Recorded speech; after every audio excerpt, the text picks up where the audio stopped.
Bonjour à tous, j'espère que vous allez bien. Aujourd'hui, je vais vous présenter 3 tours de magie qui utilisent les mathématiques. Et on va pas perdre de temps, on va tout de suite commencer avec le premier. Donc pour le premier tour, la seule chose dont tu auras besoin, c'est une autre personne. Ce sera la victime. Donc cette personne, tu vas lui demander de choisir un nombre entier, ça peut être n'importe lequel. On va le faire ensemble, donc vas-y, choisis un nombre, et là tu le multiplies par 3. Ensuite, tu vas ajouter 7 au résultat, et tu vas multiplier le tout par 2. Et quand tu as obtenu tout ça, tu vas encore ajouter 10 au résultat. Après, avant-dernière étape, tu vas diviser le tout par 6. Et pour finir, tu retires le nombre de départ. Donc si tu avais pris, je dis n'importe quoi, 8, tu vas enlever 8. Et là, surprise magique, tu vas tomber sur le nombre 4. Donc déjà là, on est pas mal parce que tu as réussi à trouver que la personne a trouvé 4 sans rien. Donc c'est impressionnant. Ok, c'est déjà pas mal. Mais maintenant, on va encore plus pimenter le tour de magie. Je vais essayer de deviner le pays auquel tu penses grâce aux chiffres que tu as obtenus. Et on rappelle que c'était 4. Donc on aura juste besoin d'une règle pour ça. Le 1 correspond au A, le 2 va correspondre au B, le 3 au C, jusqu'à Z qui va correspondre à 26. Je te fais pas un dessin, t'as compris. Et donc avec le chiffre que tu as obtenu et que tu n'auras pas révélé au public, mais nous on sait que c'est 4, et je vais t'expliquer après pourquoi, tu vas demander à la personne de trouver le nom d'un pays qui commence par cette lettre. Et donc je te laisse 5 secondes pour essayer de trouver un pays, et je suis sûr dans 99% des cas que tu as pensé au Danemark. Et c'est un peu normal, c'est le seul pays qui commence par un D, je crois, si je dis pas de bêtises. Si tu veux que ce soit même encore plus impressionnant, tu peux l'écrire sur un petit bout de papier et tu le montreras. Ok, maintenant on va passer à l'explication mathématique de ce tour de magie. Donc la première étape, c'était de choisir un chiffre ou un nombre. Et donc mathématiquement, ça se traduit par un X. Ensuite, la deuxième étape, c'était de multiplier ce X par 3. Donc 3 fois X, ça fait 3X. La prochaine étape, c'est d'ajouter 7. Donc on va faire plus 7. Ensuite, il faut multiplier le tout par 2. Et attention, la petite erreur, il faut bien penser aux parenthèses, sinon ça va que multiplier le 7. Donc le tout fois 2. Et donc là, on peut utiliser la distributivité simple. 3x fois 2, ça va faire 6x. Et 2 fois 7, 14. Ensuite, on ajoute 10 au résultat. Donc 6x, bah, il n'y a rien qui change. Et 14 plus 10, ça fait 24. Et après, on divise par 6 ce résultat. Donc divisé par 6, ça va faire 6x divisé par 6x. Et 24 divisé par 6, ça fait 4. Et ce résultat, on doit y soustraire x. Donc x plus 4 moins x, c'est comme si on avait juste 4. Parce qu'en fait, on a le x et on l'enlève, donc il s'annule. Et c'est pour ça qu'on tombe toujours sur 4, peu importe le chiffre ou le nombre qu'on choisit au départ. On nous montre plein d'étapes pour nous faire croire que c'est compliqué, mais tu peux rassembler tout le calcul comme ça, et à la fin, tu as juste x plus 4 moins x, donc toujours 4. Et ben maintenant, on va passer au deuxième tour de magie, et celui-là, il va être un peu plus dur à montrer à la caméra, mais c'est pas grave. Donc pour ce tour, vous allez avoir besoin encore une fois d'une victime, et vous allez avoir besoin de 2 choses supplémentaires, un jeu de cartes, et de savoir compter jusqu'à 9. Donc je pense que ça devrait faire. Dans un premier temps, je vais déjà essayer de vous l'expliquer, et ensuite je vais vous le faire en direct, comme ça vous verrez que ça marche, et ce sera plus facile à comprendre aussi. Alors comment ça fonctionne? Vous prenez le paquet de cartes, vous demandez à la personne en face de vous de le mélanger, comme ça elle voit que vous ne trichez pas, donc vous le mélangez ou elle le mélange. Ensuite vous prenez le paquet de cartes, vous vous retournez, enfin vous prenez le paquet de cartes dans votre dos, et vous faites comme si vous prenez une carte aléatoire, mais vous allez compter jusqu'à prendre la 9e. Et ensuite, vous allez redonner le paquet de cartes à la personne, et là vous aurez plus besoin de toucher aux cartes normalement. Et là c'est maintenant que le tour devient un peu compliqué, donc faut bien écouter. Vous allez créer 4 paquets de cartes. Donc la personne elle va tirer les cartes une par une, et elle va faire 10, 9, 8, 7, 6, 5, 4, 3, 2, 1. Si quand elle tire une carte, par exemple elle dit 10, et qu'il y a un 10 qui tombe, dans ce cas-là elle passe au tas suivant pour faire les 4. Et j'ai oublié de le dire aussi, mais valet, dame, roi, as, ça compte pour 10. Donc on passe au deuxième tas, par exemple, ça va faire 10, 9, 8, 7, 6, 5. 5, je passe au tas suivant. Je fais pareil. Et si j'arrive jusqu'au bout du tas sans avoir trouvé de chiffre, je mets une carte face couchée dessus. Donc au total, j'aurai 10 cartes. Et je passe au tas suivant. Et à la fin, on va prendre la somme de toutes les cartes qu'il y a sur les 4 tas au-dessus. On va l'additionner, et c'est le nombre de cartes qu'on va devoir retirer, trouver la carte. Et si vous avez bien fait le tour de magie, à la fin, il va y avoir qu'une seule carte retournée, et ce sera la bonne. Je vais vous montrer ça tout de suite. Première étape, on mélange les cartes. Donc, je le fais devant vous, voilà. Hop là.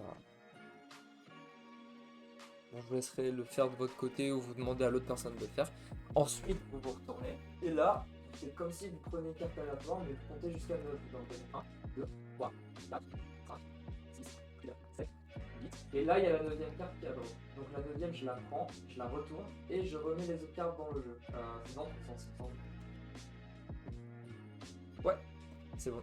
Donc moi là j'ai retourné la carte mais je sais même pas laquelle c'est. Mais je suis sûr à 100% que je vais trouver la carte, je vais vous montrer. On va maintenant faire l'état. Ok, c'est parti. Donc on commence à 10, 10. Donc là c'est un 4, je continue. 9, 8. Ah, je suis tombé sur un 8, donc je passe au tas suivant. 10, 9, 8, 7, 6, 5, 4, 3, 2, 1. Et je suis arrivé à 1, j'ai pas trouvé la carte, donc j'en mets une face cachée. C'est parfait que ça tombe pour l'exemple, ça. Tas suivant, 10. Ah, c'est bon. 10. Eh ben c'est bon aussi. Et donc maintenant, on va prendre la valeur de chaque carte, on va les additionner. Donc 10, plus 10, plus 8. Ça fait 28. Et donc là, on va retourner 28 cartes, on va tomber sur la bonne. Regardez.